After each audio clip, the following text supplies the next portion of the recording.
నాకు ఎందుకో గమ్మత్తుగా అనిపించింది. ముందే నేను ఉన్నాను కదా, ఇంకెవరు పేరు పెడతావు అన్నట్టుగా అనిపించింది నాకు.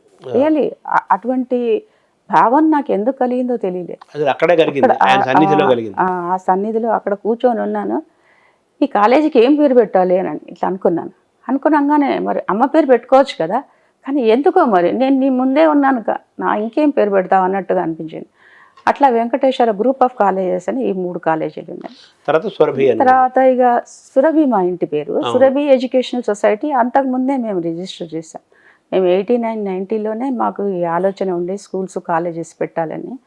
తర్వాత దీని కింద అంటే mother institution Surabhi educational society, దాని నుంచే మిగతా అన్ని కాలేజీలు పుడతాయి అన్నట్టు. అట్లాగే ఇంకొక ఫార్మసీ కాలేజీ సిద్దిపేట దగ్గర ఒకటి, అక్కడ ప్రజ్ఞాపూర్ అని అంటారు, అక్కడ మా వారి పేరు మీద Surabhi Dayakar Rao college of pharmacy అని. అట్లాగే జూనియర్ కాలేజ్ పేరు మీద స్వామి రామానంద తీర్థ పేరు మీదనే ఒక జూనియర్ కాలేజ్ ఉంది. స్వాతంత్ర సమర యోధులు స్టార్ట్ చేశారు, కానీ కొన్ని కారణాల వల్ల వాళ్ళు నడపలేకపోయినారు. ఒక 10 ఏళ్ల క్రితం అది టేక్ ఓవర్ చేయడం అయింది. మా తల్లిగారు ఇల్లు వంగర ఊరు పక్కనే ముల్కనూరులో, అది జూనియర్ కాలేజ్ అది. అట్లాగే 2014లో మనకు తెలంగాణ రాష్ట్రం ఏర్పడిన సందర్భంగా 2 జూన్ నాడు ఒక స్కూల్ స్టార్ట్ చేశాను స్వామి రామానంద తీర్థ పేరు మీద బేగంపేటలో. అది నర్సరీ నుంచి స్టార్ట్ చేశాను, ఇప్పుడు 7th క్లాస్ దాకా వచ్చింది. పివి నరసింహారావు గారి పేరు మీద మీరు ఏం స్థాపించలేదా? పివి నరసింహారావు గారి సెంటనరీ సెలబ్రేషన్ సందర్భంగా తోల్కట్ట అనే గ్రామం ఉంది కదా, ఇక్కడేమో ఆఫీస్ ఉంటుంది, ఇక్కడేమో వచ్చి వర్క్ చేయడానికి ఆఫీస్ మాత్రమే బేగంపేటలో. అసలైన ఔషధ వనం అంతా మొయినాబాద్లో ఉంది. ఇక్కడ నుంచి దాదాపు ఒక 45 నిమిషాల్లో మనం చేరుకోవచ్చు. అక్కడ అంతకుముందు డైరెక్టర్లు వాళ్ళు కొంత డెవలప్ చేశారు. తర్వాత మేము ఇప్పుడు చాలా తీవ్రంగా ఒక టాస్క్ అంటూ పెట్టుకుని ప్రతి సంవత్సరం ఒక 2000, 3000 మొక్కలు పెట్టాలి అనే ఒక టాస్క్తో స్టార్ట్ చేశాం. ఔషధ మొక్కలు సెంటనరీ సెలబ్రేషన్స్గా అది కూడా స్వామి రామానంద తీర్థ సోషో రీసెర్చ్ కమిటీ అనే ఉంది. అందులో మేము ఒక రెజల్యూషన్ తీసుకుని అంటే దాంట్లో పివి ఔషధ వనం అని స్టార్ట్ చేసాం. అక్కడ నవగ్రహ వనం అని, నవగ్రహాలకు సంబంధించిన చెట్లను ప్రొక్యూర్ చేయడము, దాన్ని కాపాడడము. అలాగే అంటే మనం ప్రతి చెట్టు కూడా మనకు దేవుడితో సమానం కదా. తులసి చెట్టు నుంచి మనం దండం పెట్టుకుంటాం, అంటే ఆరోగ్యప్రదాయంలు ఇవన్నీ. సో ఆ చెట్లను కాపాడడం అనేది మనందరి విద్యుక్త ధర్మం. నాన్నగారి పేరు పివి నరసింహారావు గారి పేరు దానికి పెట్టారు, పివి ఔషధ వనం అని. మొన్న సాయంత్రం మంత్రివర్యులు శ్రీధర్ బాబు గారు తను కూడా వచ్చి ఏం చేయాలి అని, ఎందుకు పిలుస్తున్నారు ఇక్కడ అంటే, మీరు వచ్చి చెట్టు పెట్టుకోండి అని వచ్చి తను కూడా ఒక మొక్క పుట్టి చాలా సంతోషపడ్డారు. చాలా మంచి పని చేస్తున్నారమ్మా, అందరూ ఎక్కడన్నా ఒక ల్యాండ్ ఉన్నదంటే మల్టీ స్టోరీ బిల్డింగ్లా వర్టికల్గా పోదామా, హారిజాంటల్గా పోదామా, ఇది చేద్దామా, ఎంకరేజ్ చేద్దామా అని ట్రై చేస్తారు. మీరేమో ఎక్కడెక్కడి నుంచో చెట్టు తీసుకొచ్చి ఆ చెట్టు పెరిగేదాకా చూసి పెరుగుతుందా లేదా అని దాని గురించి విచారిస్తూ ఇట్లా తిరుగుతున్నారు. చాలా తక్కువ మంది ఉన్నారు ఇట్లా చేసేవాళ్ళు అని. సో మన ఔషధవనం మీద ప్రత్యేకంగా మళ్ళీ మనం చేద్దాము. ఈ మామ మన హెచ్ఎం టీవీలో ఈ కార్యక్రమం పేరు మామ అనమాట. అంటే మనసులో మాట, మీరు ఏదైనా చెప్పాలనుకుంది మనసులో మాట ఏదైనా ఉందా? మనసులో మాట ఇవన్నీ చేయాల్సినవి మనసులో మాట అని పంచుకున్నారు. చేయాలంటే పని చాలా ఉందండి. మనం జీవితం చాలా చిన్నది, అందులో మనం ఎంత చిన్నవాళ్ళం, ఇంత మహాసముద్రంలో ఒక రేణు లాంటి వాళ్ళం మనం, ఒక ఇసుక రేణు లాంటి వాళ్ళం.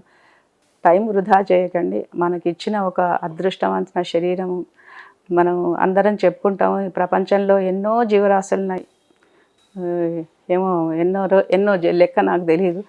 అన్ని జీవరాశుల్లో ఒక చిన్న కంటికి కనిపించని సూక్ష్మక్రియ నుంచి మొదలు పెడితే అంత పూర్తిగా తీర్చిదిద్దింది ఒక మానవ శరీరం మాత్రమే. ఈ శరీరం మనకు మానవ జన్మ ఎత్తినందుకు సార్థకత చేసుకోండి, మంచిగా జీవించండి.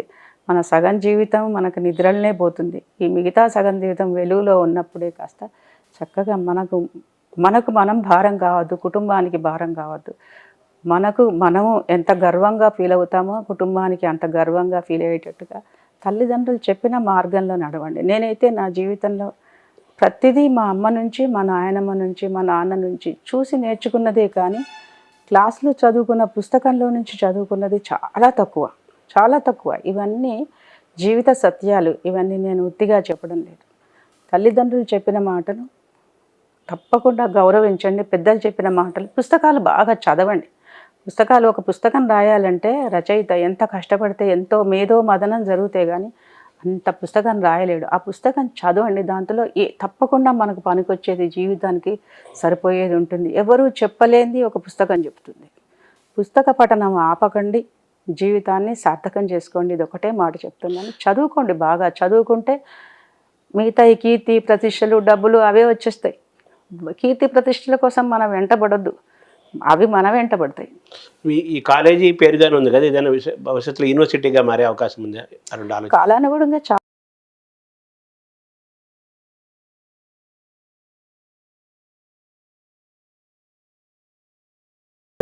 డాక్టర్ ఇన్ ఫార్మసీ, అందులో నుంచి దాదాపు ఇప్పుడు రీసెర్చ్ నడుస్తుంది మన దగ్గర. క్యాన్సర్ మీద ఒక పైన 3rd ఫ్లోర్లో ఒక 2 ల్యాబ్స్ నేను ఎక్స్క్లూజివ్ వాటికే ఇచ్చేసాం. డిఎస్టీ అంటారు, department of science and technology నుంచి మన కాలేజీ రికగ్నైజ్ చేయబడినది. ఒక 20 లక్షల రూపాయలు ఒక ప్రోగ్రామ్కు, ఒక్కొక్క ప్రోగ్రామ్కి ఇచ్చారు. The teachers are doing that. యూనివర్సిటీగా అయితే అలా చేయాలని డీమ్డ్ యూనివర్సిటీలో వస్తున్నాయి కదా, అలా ఏమన్నా ఉందా? డీమ్డ్ యూనివర్సిటీ లాగా చేయాలి అంటే అదే ప్రయత్నంలో ఉన్నాం. నాక్ అక్రెడిటేషన్ ఒకటి, ఆ తర్వాత డీమ్డ్ యూనివర్సిటీ చేయాలని ఉంది. దేవుడు మన్నిస్తే ఆరోగ్యం బాగుంటుంది. తర్వాత మీ వారసత్వం నాన్నగారి తాలూకు నాన్నగారి తర్వాత మీరు రామానంద తీర్థ ట్రస్ట్ నడుపుతున్నారు, కాలేజీలు నడుపుతున్నారు. సో ఆయన యొక్క గౌరవాన్ని కాపాడుతున్నారు. నెక్స్ట్ మీ వారసత్వం ఇవన్నీ ఎవరు కొనసాగిస్తారు? మీ కుటుంబ సభ్యులు ఎవరు ఉన్నారా? అదేమన్నా నడుస్తుందా అని ఆలోచన ఉందా?